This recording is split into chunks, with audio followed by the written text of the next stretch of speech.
Commando हिदायत खान। हिदायत जी, आज प्रदर्शन था और इसका क्या मकसद था और किस तरह की मांग यहाँ पे हुई है, किस तरह के लोगों में गुस्सा है, क्या कार्रवाई इसमें चाहते हैं? साथियों, मैं बता दूं आपको, सबसे पहले आपका शुक्रिया, क्योंकि आप लोग समाज तक आवाज बनते हो और सरकार तक आवाज पहुंचाते हो।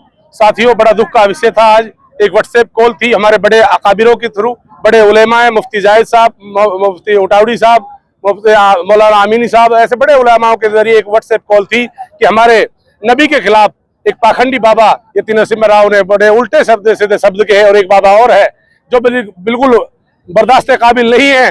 साथियों, जैसे कहा है कि वो नबी हम सब के नहीं, पूरी उम्मत के नबी हैं, और वो हम सब, जब हम सब के हैं तो हम कैसे उसकी हम गुस्ताखी बर्दाश्त कर सकते हैं। साथियों, जो बड़ा दुख का विषय था, ऐसा नहीं था। उम्मीद ये थी कि 100-200 लोग आएंगे और मेमोरेंडम दे देंगे और हम भी दुख का इजहार करेंगे, लेकिन साथियों, जब वो सब का नबी है तो लाखों लोग इस कॉल पे जमा हो गए। तो साथियों, आज मेमोरेंडम एडीसी साहब द्वारा दे दिया गया है।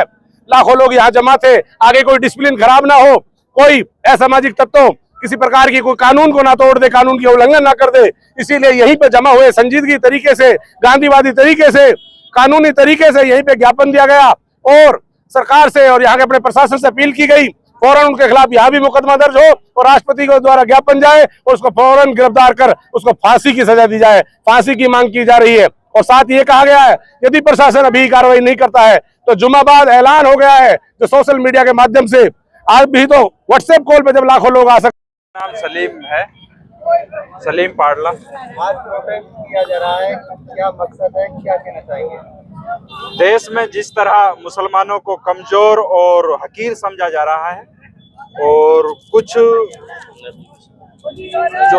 वैसे असामाजिक तत्व हैं और उनके जो रहनुमा हैं जिनको वो अपना जिम्मेदार आदमी समझते हैं, वो लोग हमारी कौम के बारे में और हमारे जो हुजूर पाक नबी हैं हमारे, उनके बारे में जो शान में गुस्ताखी करते हैं, तो उनके बारे में हमारा ये प्रोटेस्ट है।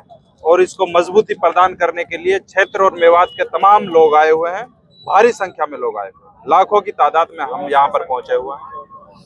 अल्लाह के नबी सल्लल्लाहु अलैहि वसल्लम की मोहब्बत और अकीदत में आप सब लोग यहाँ जमा हुए हो, इसलिए अल्लाह के नबी अलैहि सलाम की जिंदगी का जो अखलाकी पहलू है उस सब का हम सबको नमूना बन करके यहाँ बैठना है।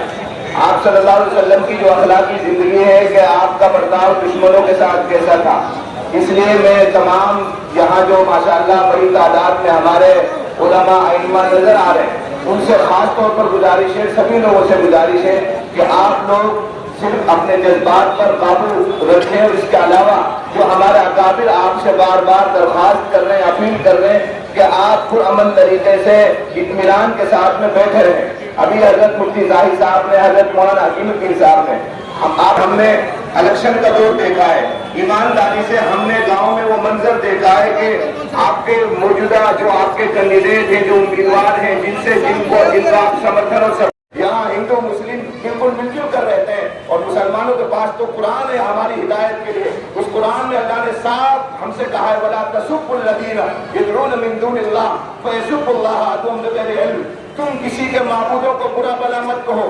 हम मुसलमान होने के नाते हमारा फर्ज है, अल्हम्दुलिल्लाह कभी कोई मुसलमान किसी भी गैर मुस्लिम के, जो मुसलमान नहीं है, उनके माबूदों को, उनके देवी देवताओं को हम कभी बुरा भला नहीं कहते। इसलिए नहीं कहते कि हमारा अल्लाह ने हमसे ये कहा है कि किसी के माबूदों को तुम बुरा भला मत कहो। हम किसी के माबूदों को बुरा भला नहीं कहते, इसलिए कि उसके जवाब में फिर वो हमको गाली दें। खैर, इसलिए आप लोगों से गुजारिश है, सोशल मीडिया के नौजवानों से भी गुजारिश है, वो जरूर गुस्ताखे रसूल की सजा का मुतालबा करें, कानून के दायरे में करें कि उनसे संगीन दफात के तहत, PAPA के तहत और इसी तरीके से जो संगीन देश की दफात है, कानून की दफात है, उनके तहत उनके खिलाफ मुकदमा दर्ज हो और उनको सख्त से सख्त कानूनी सजा दी जाए।